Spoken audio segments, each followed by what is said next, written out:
In this video, I'm going to answer all these questions and help you build a strong LinkedIn profile. I have currently more than 31,000 followers on LinkedIn, and that too without ads, because basically ads are very expensive on LinkedIn. So even if I wanted to, I wouldn't dare to. So watch the video till the end in order to know how to build a strong LinkedIn profile and close clients and also get that dream job. Hey guys, Sanidhya this side, and this is the place where we talk about digital marketing, personal branding, YouTube growth, LinkedIn marketing, and a lot more. So if you are new here, consider subscribing. And while you are at it, also hit that notification bell so that you are the first one to know whenever I upload my next video. First of all, before doing anything, make sure that your profile is public, because if it isn't public, then there's no point of doing all the exercise which you're gonna do right now. So go ahead, make sure that it is public. And how will you make sure? By doing this. Well, now let's get started, and this is the first thing you will see, or the recruiter will see, on your LinkedIn profile. First one is cover art, second one is your profile picture, and third one is your headline. And this is how it will look on mobile/smartphone. And why I'm talking about smartphone? Because trust me, majority of the people would first time see your LinkedIn profile on their mobile phone. And this is not something that I'm making up, this is fact. Over 70% of traffic right now is through mobile.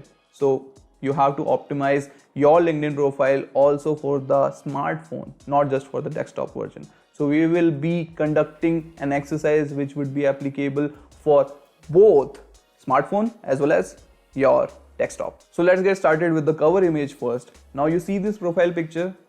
This circular profile picture will always hinder your text which is coming just behind that. So in order to safeguard your text and make sure that it appears on both mobile as well as on your desktop, mark these dimensions. Yeah, these dimensions. This particular rectangular box is your safe area. Whatever you write over here would definitely appear both on your smartphone as well as on your desktop. So do keep this thing in mind. Now the cover is the most important thing on your LinkedIn profile, because whenever someone comes to your profile picture, he takes roughly 3 seconds to judge you. And if you provide him with all the details firsthand within those 3 seconds, he would stay longer. So you have to grab their attention. It's all about marketing and 3-second rule. You can use it to showcase your skill set to both your prospects as well as your recruiter and also your future followers. Look at my cover photo. I have clearly stated that I am a digital marketing consultant with a tagline. Also, the picture says 1,000 words, so I have inserted small logos of various things I do, such as Google Ads, email marketing, social media management, blah blah blah. In addition to that, I have also mentioned all the services that I provide as a bullet point, because these small logos are just going to draw the attention. Mentioning these things explicitly would actually bring more clarity to what I do. Well, if you're confused as to how to make cover for your LinkedIn profile, then just go ahead to Canva, and there are a lot of templates. You can choose any one of them and customize it accordingly. I have linked Canva in my description below. You can go ahead and check it out. Now this brings us to our next element, and that is your profile picture. This needs to be a clear headshot, okay?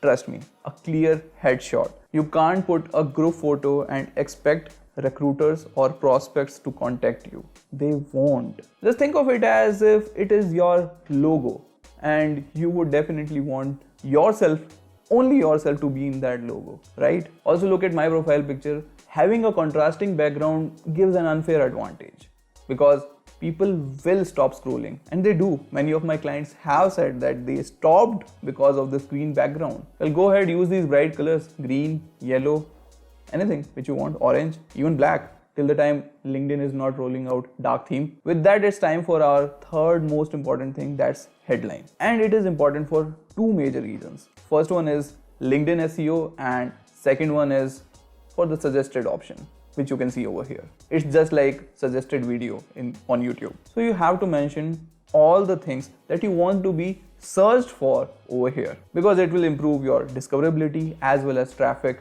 to your profile. Firstly, if someone searches for a relevant term like digital marketing manager or a software engineer, you would appear in the search result. And if your headline is crafted well, then obviously the person would click on yours, resulting in traffic. And also if it is well crafted, then in the section of people you may know, people would click you. Yeah, they will. And more the traffic, more you would appear in people you may know. They go hand in hand after all. Well, next comes the speaker button, which you can see over here. I have made a dedicated video. You can go ahead, check it out in the I button, which would be here or here. There I have given steps on how to enable that, because there are certain steps which you have to take. Use it just not to record your name. You are given 10 seconds. Use it to tell what you do as well. For example, you can go ahead with something like, "Hi, I am Sanidhya Baveja, a digital marketing consultant. If you are looking for a marketing strategist, then drop me a hi." See, plain and simple, and it was less than 10 seconds. The next comes the about section. Now there are two ways to approach this particular problem. First one is for freelancers and second one is for job applicants. Well, they're almost the same, but there's a little bit of difference. Now I am a freelancer and this is what I have written. The first paragraph I have taken to hook the person or give him a summary of my strengths and my past. Then I discuss the pain points and then I tell him how I would solve their problem, and eventually I tell them how they can connect with me to see if we are a good fit or not. Now for a job applicant as well, the formula would remain the same but a little bit less aggressive. Start with what are your strengths, okay, first. Second, tell them what you have done with all those strengths. And lastly, tell them how these strengths will help any company to succeed. That's it, plain and simple. Always remember that they are on your profile because they want to know what you can do for them and not the other way around. So don't waste their time by telling them what your hobbies are and what you do on your free time. Well, there is a way how you can actually tell them, but not over here. Because as a beginner, I don't think you would be able to pull it off by mentioning it over here. Also, if you guys want me to make a video on specifically how to cover an about section on LinkedIn, then do comment below that, yeah, I want it. And also like that button while you are at it, so that I'll know that there's a requirement of the same and I will make that video for you. Now moving on to our next section, which is featured. Now this is the place where you can generate that extra traffic for your website. Here you mention about all your projects, all the external links which you have been thinking of mentioning till now. This is the place. Showcase your best work, showcase your portfolio, mention your website, mention the YouTube channel that you have been working upon, mention all the things over here. Many of the content creators waste this particular space by mentioning their popular LinkedIn posts. If you are a content creator and you are genuinely here to get followers, then it's a good technique. But let's face it, guys, we are content creators, but also we are here in the business of earning money. And how can we do so? Obviously, by getting clients or by getting a job interview, right? So the best practice is to showcase the best self of yours, which actually displays who you actually are and what is your potential at the end of the day. So use this particular space to showcase your skill set and show your recruiter or show your prospect what you are made of and what you have done till now. Well, what I do is I basically use that for the prospect to know that they can contact me, and I have used my Calendly link over here. Also, I have mentioned my website and also I have mentioned the course which I sell. It's basically not a course, it's just a one-on-one coaching which I do basically in order to buy my time, or in order to get my time you'll have to buy it. There's nothing I sell, I only sell my time. That's it. So this is what they have to do. As a job applicant, you can showcase your awards and achievement over here for your recruiter to have a reason to select you. With that, it's time for our next section, which is activity section. Here, latest of the activities which you have done on LinkedIn, like commenting, liking, appear over here for the last 90 days. So I would suggest you to interact in a professional way on LinkedIn, because if recruiter finds you that you're using foul language on LinkedIn, they will judge you. Yeah, they will. And same goes with the client. And that brings us to our next section, which is experience section. Mention all your experiences, but in the description, don't give lengthy paragraphs. We all remember SST paper, social studies paper, right? And just like the teacher or the examiner of the social studies paper didn't like paragraphs and they like pointers, same goes over here. Put everything in pointers. And there's a trick to it.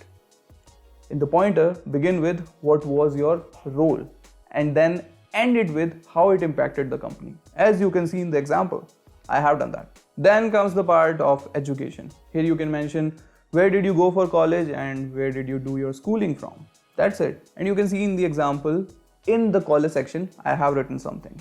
And that actually justifies, that's basically a storytelling kind of thing which I have done over here. But in both the schools, I haven't mentioned anything because I don't have to write everything every time, because I don't even remember what it was like in school, and also I don't have any good memories over there. So basically what I'm trying to say is, don't stuff it for the sake of stuffing it. If you feel like you want to write something, write it, because it should be impactful at the end of the day. Don't write it for the sake of writing it. You can omit some part, obviously, but don't omit most of the part, and be extra cautious of whatever you are writing. Just don't write it for the sake of writing, because it can land you up in a serious trouble if you just write it for the sake of writing it. Then we slide into licenses and certificate. Yeah. Well, I frankly, as an interviewer or as a client, never give any weightage to this particular field. But that doesn't mean that you shouldn't or you shouldn't fill it. Well, I also have filled it with a lot of certificates, and you should too. So go ahead, fill it up, and also know that it doesn't carry that much advantage the way it used to. Because frankly speaking, I have come across a lot of people who have a lot of certificates. They do, but we all know they don't have any practical knowledge, and that particular certificate is just to show that they have done something from that particular esteemed university or that esteemed organization. Then comes the volunteer experience. So if you have done something in anything, okay, contributed to any social cause or anything like that, NGO, then you can mention it over here. Why mentioning it over here? Because there are at times a client or a recruiter has also contributed in that particular organization, for example UNICEF or any other organization which I can't name right now, but they associate themselves with that, and your chances of getting called up for an interview or for a client call increase. So do that. And anyway, it shows the other aspect of your personality, so definitely go ahead and do that. With that, we slide into skills and endorsement section. Well, it has been said, well, there is no definite proof to it that skills and endorsement actually contribute to you appearing in the searches. So basically mention everything that's relevant to you and that is your skill over here. And also try getting as many endorsements as you can, but don't pull any shady technique. Don't do that. LinkedIn knows, and it wouldn't give you that much amount of benefit, but it is said that having skills and endorsement and having ample amount of them actually gives you a search ranking boost. I don't know how much true it is, but it happens. Lastly and most importantly is the recommendations section. Yeah. Well, I have been a bit lazy in this particular department, but it is the most important one. Customer testimonial is something which every company strives for, and same goes over here. So you have to be extra active at getting these endorsements. And how can you do that? Well, that is a nice question to ask for. So what you can do is you can go over here, then click on get recommendation, and then send it to the person whom you think would give you a recommendation. Go ahead, do it. But the problem is he won't give it to you because people procrastinate. They do a lot. So what you can do is instead send them the recommendation you want them to actually give it to you. Because what would they do? They would just send it. They just have to copy paste it. That's it. Write this particular recommendation over here and they will give it to you. Because if that person knows you, he would give it to you. But the only hurdle I'll say is that he doesn't want to write. Because see it like that. You have made that person go speechless by your work. He's currently speechless. And since he is speechless, he can't write it for you. So your job is to help him write it for you, by you, to you. I hope you got the point. I don't know whether it was correct or not, but I think you got the point, right? Always remember, if he is not giving you a recommendation, that means he is speechless and bamboozled by your work. That's it. Well, there are other sections as well which you can add over here, but I think this would be enough to paint a picture. Don't overdo it, and this was all for the video. If you liked it, then do give it a thumbs up and drop a comment because it helps me a lot. It just helps YouTube understand that this particular video is worth it and it starts spreading it. So go ahead, do it. You can also check out these playlists to know how to grow on YouTube, LinkedIn, and Instagram. Until next time, bye bye.